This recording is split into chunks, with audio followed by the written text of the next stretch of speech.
Hello everyone, and welcome to my review of the new for 2021 Ryobi 21-inch 40-volt lithium-ion self-propelled powered mower that includes two 6-amp batteries and a charger. My new Ryobi mower was packaged in a very large box. It had a lot of Ryobi green printed on it, as well as a whole lot of really good information about the mower. The mower weighs 75 pounds assembled, and there's probably 2 or 3 pounds more weight that includes the box and packing materials. So you're looking at a weight close to 80 pounds. I would advise that you have someone help you carry the box. I did like the fact that there are no staples that hold the box closed. There is a grass catching accessory on top of the mower, and here is the side discharge accessory, more bubble wrap, and that looks like the mulching plug. Give me a moment while I cut the sides of the box to make the rest of the mower accessible. Inside the small box is the battery charger and the two 6-amp-hour batteries that are included.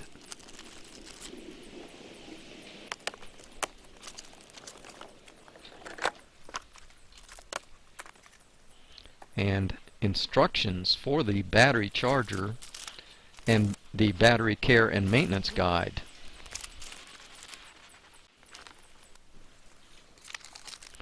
Here's how we will raise the handlebar. It is a very simple operation to complete. Next, we will remove the grass catcher support frame and roll the mower off of my moving dolly. Here are the unloaded parts from the box: the battery charger, two 6-amp-hour batteries, grass catcher frame and bag, side discharge unit, mulching unit, and battery care instructions. Let's do another 360 on the mower. Oh, and let's get these packing materials off of the handles. I'll bet there's something inside of the battery compartment too, and sure enough, you better register your product or your warranty may not be valid. A quick start guide, 10 grand if you review the mower, and of course the operator's manual. Once you have unpacked the mower and raised the handlebars, the only thing left to assemble is attaching the grass catching bag to the grass catcher frame.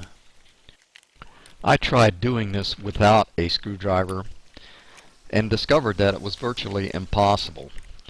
So,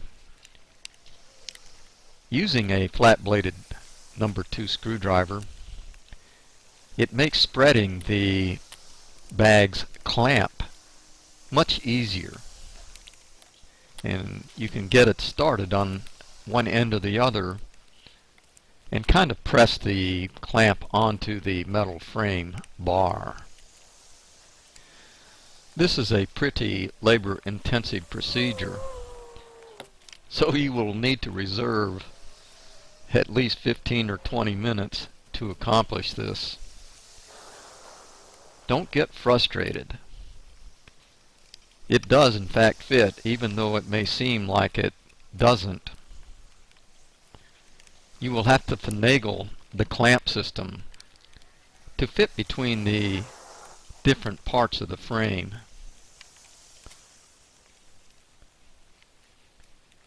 After your finagling, the clamp will readily work. To install the bag, raise the rear discharge flap. Drop it into the holding grooves. Raising and lowering the mower's height is extremely simple and easy to do. Mounting the side discharge unit is an easy operation as well. Placing the mower on its side made it easier to insert and remove the side discharge accessory.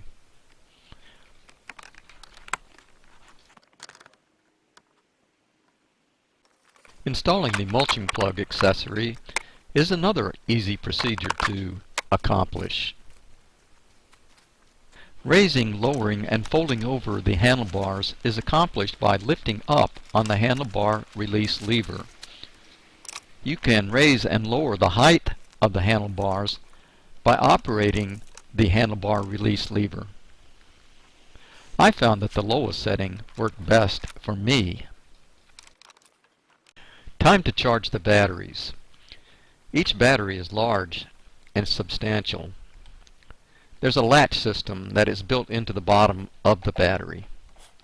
To charge it, simply slide it onto the charger, but make sure that the bottom of the battery is aligned with the slots on the charger. Blinking green LEDs on the battery indicate the quality as well as the quantity of the charge within the battery. The charger also indicates its status by its blinking green LED. The color of this LED may also indicate the current status of the charger. The charger's fan should also be running. After completing the charging process, we check the batteries for a full charge. The battery should indicate 4 fully lit green LEDs.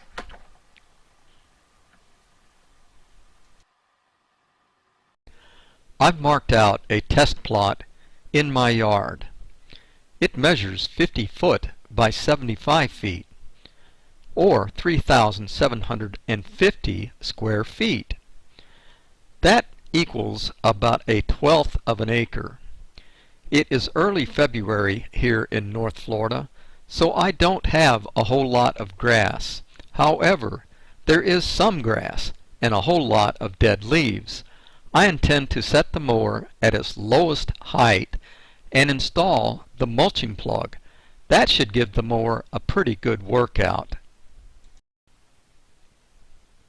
Here is a closer look at my lawn. Yes, I know it looks pretty rough, but I think for our purposes in testing the mower, it should be just fine. Okay, so it's time to check our batteries and make sure that they are fully charged, which this one is. Install it into the mower, and let's check the second battery.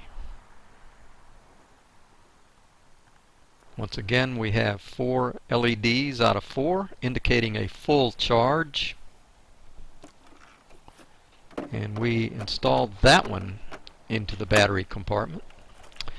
One thing to keep in mind here is to know that even though 2 batteries are installed into the compartment, there's only 1 battery active at a time, and this key determines which battery is the active battery. You simply install it with the arrow pointing towards the battery that you are going to use.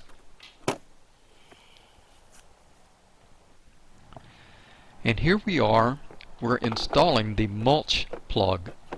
This makes sure that the grass that is cut under the mower deck remains under the mower deck and gets chopped into mulch-sized particles.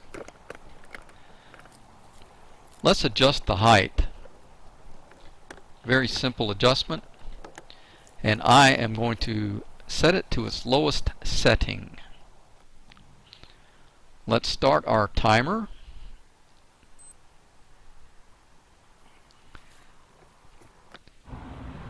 In order to start the mower's motor, you need to pull back on the squish handles and push the middle button. To engage the mower's self-propelled feature, push down on the long paddle that is located at the rear of the handlebars. To control the mower's speed, push the slider button either left or right to decrease and or increase the speed. This is what Ryobi refers to as their Smart Trek feature, and I have to admit it works pretty well. To turn the mower around, let off on the long paddle to disengage self-propelled, but keep the mower squish handles pulled in. This will keep the motor running until you engage the self-propelled feature once again.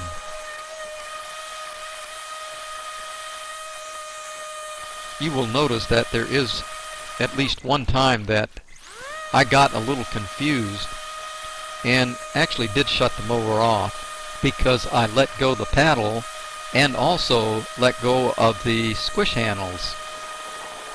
But you will get better at this with practice, and after a while I did not make this mistake anymore. And even if you do, it only cost you a couple of 2 or 3 seconds to get things straight. One thing you will notice while cutting your grass is that the motor will run at a constant speed until it hits a thicker patch of grass. That will increase the motor's RPM, and you will hear the increase in the motor's pitch. We completed mowing the test patch in 15 minutes and 28 seconds. Let's see how much power we still have on the battery, as it wasn't depleted. Gracious, it's at 25% still available. That's good to know.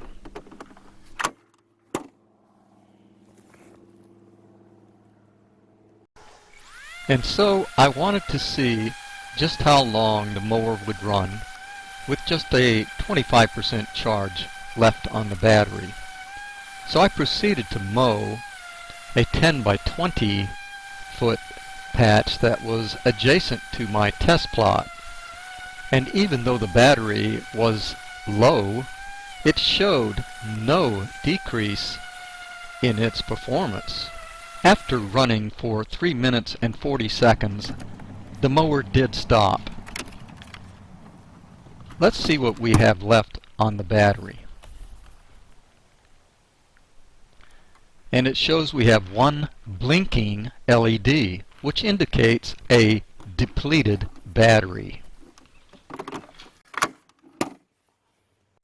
I was able to run the mower in the self-propelled mode for a total of 19 minutes and managed to mow an area equal to 3,950 square feet. That is about 1/11 of an acre. Extrapolated out, that means I would need 2 3/4 batteries and 52 minutes to completely mow a 1/4 acre. Finally, it's worth noting that this lawnmower is equipped with headlights. To turn them on, pull in the squish bar. The headlights will remain on for 60 seconds or for as long as you hold the squish bar in. So what are my final thoughts about my new Ryobi mower? I like it a lot. It's got a lot going for it. It's light and powerful, and its initial quality is very good. I like that it included all the accessories that you would need: the mulching plug, the side discharge unit, as well as the mulching bag. Sometimes those things are extra on competitors' mowers. The controls are almost intuitive, and they operate very well. And yes, it has a good warranty. Now, will 2 batteries cut a 1/4 acre or live up to 70 minutes of run time? Let's just say everybody's yard is different, and those numbers are all relative. Thank you for watching, and I hope you found my video helpful.